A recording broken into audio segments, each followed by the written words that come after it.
محترم سامعین، السلام علیکم ورحمۃ اللہ وبرکاتہ۔ لاکھوں درود اس پاک نبی پر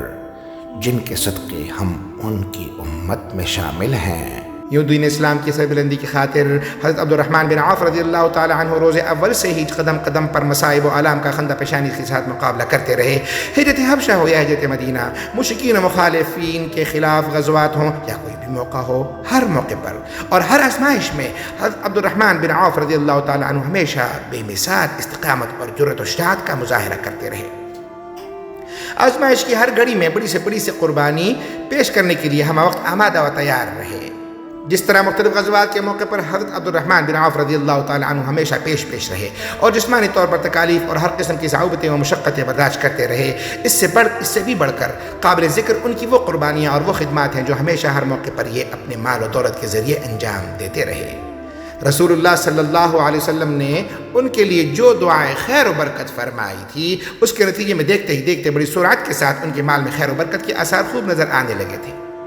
خوب فراوانی اور خوشحالی تھی۔ اللہ کے دیے ہوئے اس مال میں سے عبد الرحمن بن عوف رضی اللہ تعالی عنہ ہمیشہ اللہ کے بندوں کی فلاح و بہبود کی خاطر، نیز اللہ کے دین کی سربلندی کی خاطر، خصوصاً مختلف غزوات کے موقع پر خوب دل کھول کر اور بڑی ہی سخاوت و فیاضی کے ساتھ مال و دولت خرچ کرتے رہے،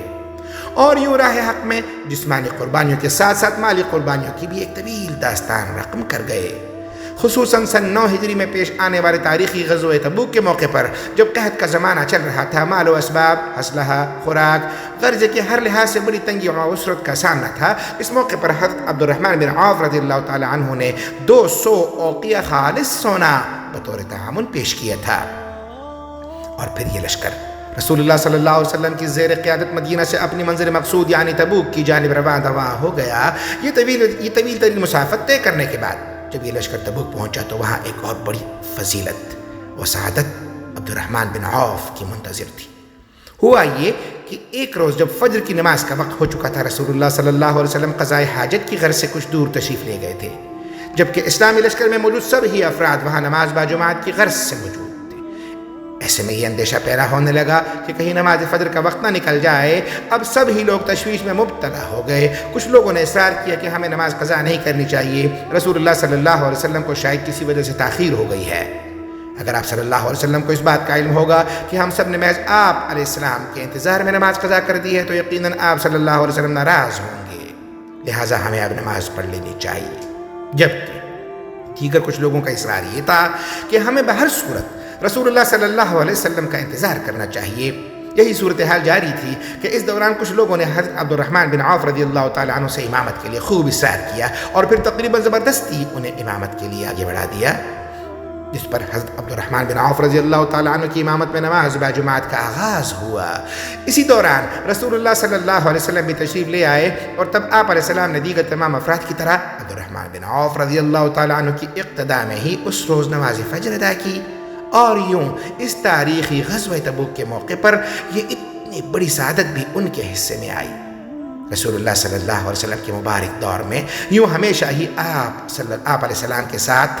حضرت عبد الرحمن بن عوف رضی اللہ تعالیٰ عنہ کا یہ تعلق خاطر، یہ محبتیں اور قربتیں اسی طرح برقرار رہیں، اور اسی کیفیت میں شب و روز کا یہ سلسلہ، یہ سفر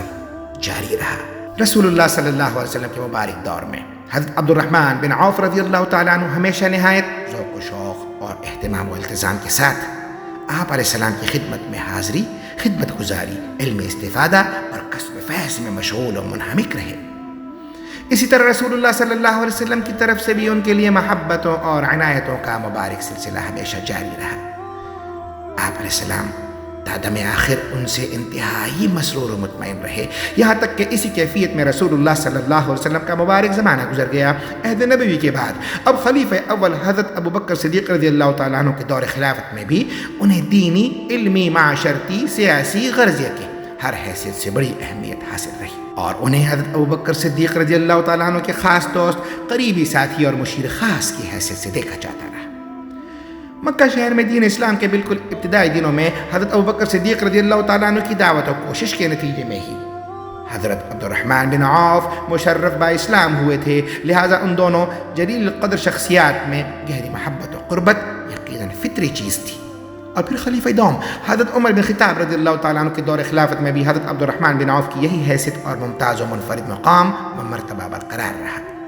یہی وجہ تھی کہ حضرت عمر رضی اللہ تعالیٰ عنہ جب نماز فجر کی امامت کے دوران قاتلانہ حملے کے نتیجے میں شدید زخمی ہو گئے تھے، تب انہوں نے فوری طور پر نماز مکمل کرنے کی غرض سے حضرت عبد الرحمن بن عوف کو اپنی جگہ آگے بڑھا دیا تھا۔ نیز اس موقع پر حضرت عمر رضی اللہ تعالیٰ عنہ کو مسجد سے گھر منتقل کیے جانے کے بعد ان کی نازک حالت کے پیش نظر اکابر صحابہ میں سے متعدد شخصیات نے جب یہ اصرار کیا تھا کہ اے امیر المؤمنین آپ اپنا کوئی جانشین مقرر کر دیجیے، تب آپ رضی اللہ تعالی عنہ نے جن 6 افراد کے نام گنواتے ہوئے تاکید کی تھی کہ یہی 6 افراد باہم مشاورت کے بعد آپس میں سے ہی کسی کو منصب خلافت کے لیے منتخب کر لیں، ان 6 افراد میں حضرت عبد الرحمن بن عوف رضی اللہ تعالی عنہ بھی شامل تھے۔ اور پھر اسی پر اکتفا نہیں بلکہ مزید یہ کہ ان 6 جلیل القدر شخصیات پر مشتمل اس مجلس شورا کی سربراہی کے لیے حضرت عمر رضی اللہ تعالی عنہ نے ان میں سے حضرت عبد الرحمن بن عوف کو منتخب کیا تھا۔ یوں حضرت عبد الرحمن بن عوف کو خود رسول اللہ صلی اللہ علیہ وسلم کے مبارک زمانے میں نیز اس کے بعد خلیفہ اول اور پھر خلیفہ دوم کے زمانے خلافت میں بھی اس معاشرے میں انتہائی قدر و منزلت کی نگاہ سے دیکھا جاتا رہا۔ نیز حضرت عبد الرحمن بن عوف رضی اللہ تعالیٰ عنہ کی وہی کیفیت اور وہی معمولات جاری رہے کہ دین اسلام اور مسلمانوں کی دینی و علمی سماجی اور بالخصوص مالی خدمات کے معاملے میں ہمیشہ پیش رہے۔ زمانے جنگ کے موقع پر اسلامی لشکر کی تیاری کے لیے گراں قدر احتیاط پیش کیا کرتے، زمانے امن اور عام حالات میں عام مسلمانوں کی فلاح و بہبود کے لیے انتہائی سخاوت و فیاضی، انسان دوستی اور دریا دلی کا مظاہرہ کیا کرتے۔ ایک ایسا وقت بھی آیا کہ جب یہ بات تمام لوگوں میں ضرب المثل بن گئی کہ مدینہ شہر میں ہر کسی انسان کا ضرور کسی نہ کسی شکل میں عبد الرحمن بن عوف کے مال کے ساتھ تعلق ہے، کیونکہ ان کا یہ معمول تھا کہ مدینہ شہر میں جو خوشحال اور صاحب حیثیت افراد تھے ان کے لیے یہ وقتاً فوقتاً خیر سگالی اور باہمی اخوت و محبت کے اظہار کے طور پر ہدایہ و تحائف روانہ کیا کرتے تھے۔ ضرورت مندوں کو روپیہ پیسہ بطور قرض دیا کرتے، جو نادار اور مفلس قسم کے لوگ تھے بڑے پیمانے پر صدقات و خیرات کے ذریعے ہمیشہ ان کی مدد و اعانت کیا کرتے تھے۔ الغرض اس دور میں مدینہ شہر میں آباد ہر شخص کا عبد الرحمن بن عوف رضی اللہ تعالیٰ عنہ کے مال و دولت کے ساتھ کسی نہ کسی شکل میں تعلق ضرور تھا، ہدایہ و تحائف، قرض اور یا پھر صدقہ و خیرات کی شکل میں۔ اس معاشرے میں بالخصوص 3 قسم کے افراد ایسے تھے جن پر عبد الرحمن بن عوف رضی اللہ تعالیٰ عنہ بہت زیادہ درد دلی کے ساتھ اپنا مال و دولت خرچ کیا کرتے تھے۔ پہلی قسم تمام بدری حضرات، یعنی وہ جلیل القدر شخصیات جنہیں حق و باطل کے درمیان لڑی جانے والی اولین اور اہم ترین جنگ یعنی غزوہ بدر میں شرکت کا شرف نصیب ہوا۔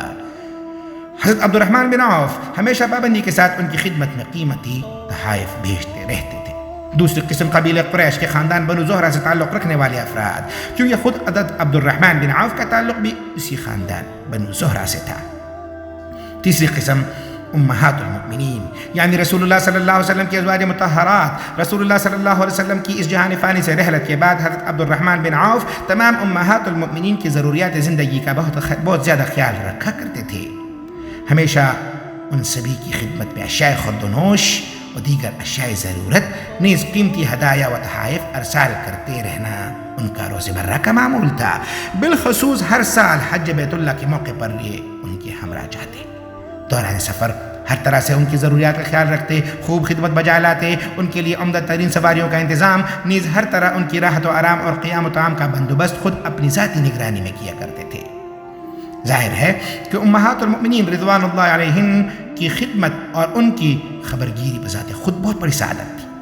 مزید یہ کہ اس سے حضرت عبد الرحمن بن عوف کی ایک اور بڑی سعادت مندی یہ بھی ظاہر ہوتی ہے کہ امہات المؤمنین کو ان پر کس قدر اعتماد تھا اور مکمل بھروسہ تھا۔ مزید معلومات کے لیے پارٹ 3 ملاحظہ کریں، چینل کو سپورٹ دیں، لائک کریں، سبسکرائب کر دیں اور بیل آئیکن کو پریس کر دیں۔ شکریہ۔